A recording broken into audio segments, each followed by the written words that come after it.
Ça y est, Apple a mis à jour son catalogue de MacBook avec le MacBook Air M3. Bon, ça fait déjà quelques semaines, hein, mais donc c'est le moment parfait pour vous dire quel est le seul MacBook dont vous avez besoin. D'abord, il va falloir justement définir vos besoins et donc savoir vers quelle gamme vous souhaitez vous tourner. Est-ce que c'est des tâches de base, de la bureautique, un peu de traitement photo, ou alors est-ce que c'est bien plus poussé, à base de montage vidéo, de retouches photo bien plus avancées, ou encore même de la 3D. Ça va forcément vous faire réfléchir et vous dire un petit peu vers quel Mac vous tournez, même si vous allez voir tout le long de cette vidéo que vous allez avoir des surprises. Bon, déjà, les MacBook Air, c'est les MacBooks emblématiques de chez Apple, avec leur finesse et leur légèreté, et avec l'arrivée des puces Apple Silicon, celles qui ont un M devant, M1, M2 ou M3, ils sont enfin devenus recommandables. Et même pour les petits monteurs vidéo ou ceux qui font de la retouche photo, vraiment, c'est des puces très puissantes, bien plus puissantes que ce qu'on avait avec les Mac Intel à l'époque. Et par exemple, le dernier MacBook Air,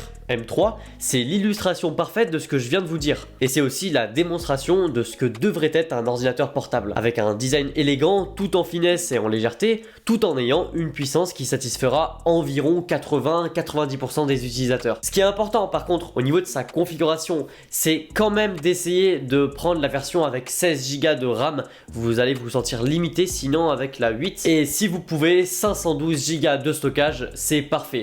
Le problème, c'est que ça fait quand même vachement grimper le prix dans les 1800 €. On est plus proche d'un MacBook Pro qu'un MacBook Air, même si bon, ça reste raisonnable pour la machine entre guillemets. Après, vous pouvez peut-être vous suffire de 256 Go ou alors vous utilisez le stockage dans le cloud et dans ce cas, ça vous le fait à 1500 € environ. Et là, c'est un tarif quand même beaucoup plus acceptable. Bon, pour ce qui est de la taille, j'ai personnellement beaucoup de mal à vous conseiller la version de 15 pouces. Un grand écran, c'est agréable, c'est sûr, mais je suis pas sûr de la pertinence sur une version R, qui a justement pour objectif, pour but, d'être compact. En fait, avec le MacBook Air 15 pouces, on perd un petit peu l'ADN du MacBook Air, ça devient presque un MacBook Pro en fait. Et ce qui est le plus choquant, c'est le prix de ce MacBook Air M3 15 pouces, 512 Go de stockage et 16 Go de RAM, 2059 €. Je sais pas si vous vous rendez compte, mais là on est vraiment dans le prix, en fait on est à cheval avec les prix des MacBook Pro en fait. Apple en octobre, on en avait déjà parlé sur ma chaîne YouTube, mais a lancé un MacBook Pro avec une puce M3, pas M3 Pro ni M3 Max, juste M3, mais dans un design de MacBook Pro 14 pouces comme ce qu'on connaissait avec les M1 Pro, M2 Pro, etc. Et il coûte 1999 € pour 512 Go de stockage et 8 Go de RAM par contre, c'est sûr. Sauf que vous avez un refroidissement actif, donc des ventilateurs pour plus de performance sur le long terme, un écran 120 Hz avec de bien meilleurs contrastes, c'est une autre technologie que le LCD, de meilleurs haut-parleurs, etc.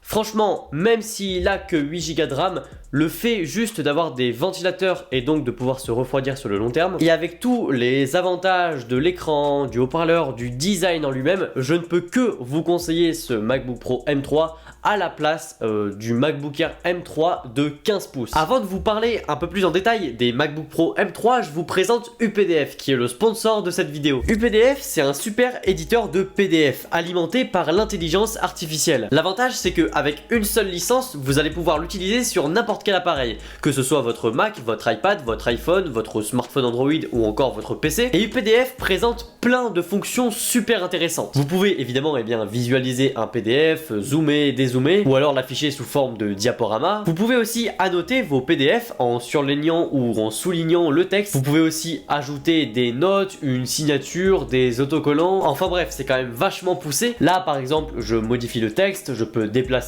des éléments, mettre des liens par exemple. La fonction qui me sert très souvent de mon côté, c'est pour organiser les pages de mon PDF. Pour ça, il suffit simplement de cliquer sur le bouton organiser les pages et je peux par exemple, vous le voyez, supprimer des pages, les remplacer ou alors en insérer. Là où UPDF est encore plus puissant, c'est au niveau de l'intégration de l'intelligence artificielle générative. Vous le voyez, je peux traduire simplement le PDF, le résumer ou alors même expliquer si j'ai pas compris certaines informations. Je peux aussi remplir un formulaire PDF et ajouter une signature numérique, ça c'est très pratique. Et on a également la possibilité de scanner un fichier, de le convertir en PDF et donc de pouvoir le modifier et même d'ajouter votre propre signature. Ça c'est très pratique. Le lien pour obtenir UPDF Pro est dans la description et vous aurez une réduction exclusive. Moi je remercie UPDF d'avoir sponsorisé cette vidéo et on revient à nos MacBook Pro. Bon allez, on retourne à nos MacBook Pro Et là je vais vraiment vous aiguiller, ça va être un petit peu plus pointilleux. Mais bon hein, c'est normal, dans ces prix là, je veux vraiment que vous fassiez le meilleur choix. On peut du coup se poser la question de la puce. J'ai dit que le MacBook Pro M3 est très bien, on va vraiment le voir à la fin de cette vidéo.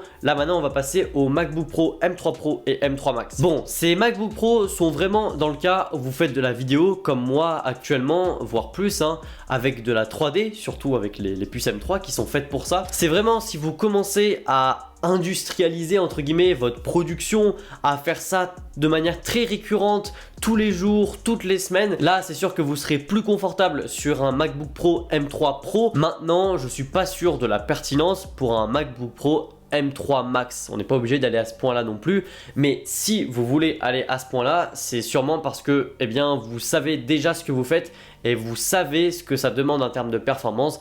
Et donc dans ce cas là, eh bien, je peux pas vous empêcher de partir sur ce Mac là. Mais ce que je veux dire par là, c'est que parfois les différences entre le MacBook Pro M3 Pro et la M3 Max ne se voient pas beaucoup. Et sinon, au niveau du choix de la taille, il faut vraiment comprendre que la version de 16 pouces est énorme hein.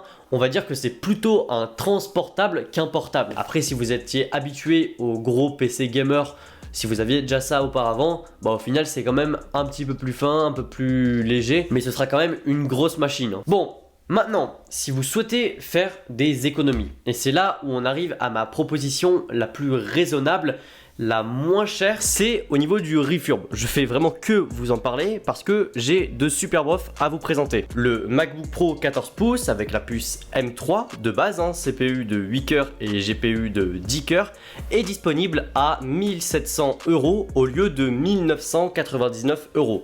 Vous économisez donc 300 €, c'est vraiment énorme quand même hein, sur un MacBook Pro. Et c'est vraiment ça mon astuce à chaque fois quand je vous conseille des Macs, c'est de regarder du côté du reconditionné par Apple, hein, attention, pour voir si vous ne pouvez pas faire de bonnes affaires. Il y a aussi des MacBook Pro 14 pouces M2 Pro avec un CPU de 10 cœurs et un GPU de 16 cœurs pour 2009 €, vous économisez 360 €. Enfin bref, faites-y un tour, il est mis à jour assez régulièrement, parfois c'est intéressant et parfois un peu moins, mais sachez que dans tous les cas, c'est des produits qui ont comme état neuf, il n'y a pas une seule éraflure. Personnellement, mon MacBook Pro, eh bien je l'ai pris hein, sur le reconditionné, le store reconditionné d'Apple, et j'en suis super content. C'est un bon réflexe à prendre si vous souhaitez faire des économies ou alors si vous voulez prendre une configuration un peu plus supérieure pour le même prix. Enfin voilà, c'était mon conseil, c'était mes conseils et j'espère que cette vidéo vous a plu. Si c'est le cas, dites-le moi dans les commentaires, dites-moi vers quel Mac vous souhaitez vous tourner, dites-moi si je vous ai un petit peu mieux aiguillé et si vous avez des questions, n'hésitez pas, j'y répondrai ou la communauté le fera. Merci de m'avoir écouté, likez la vidéo, partagez-la, abonnez-vous à ma chaîne pour la faire découvrir à plus de monde et moi je vous dis à la prochaine pour une nouvelle vidéo.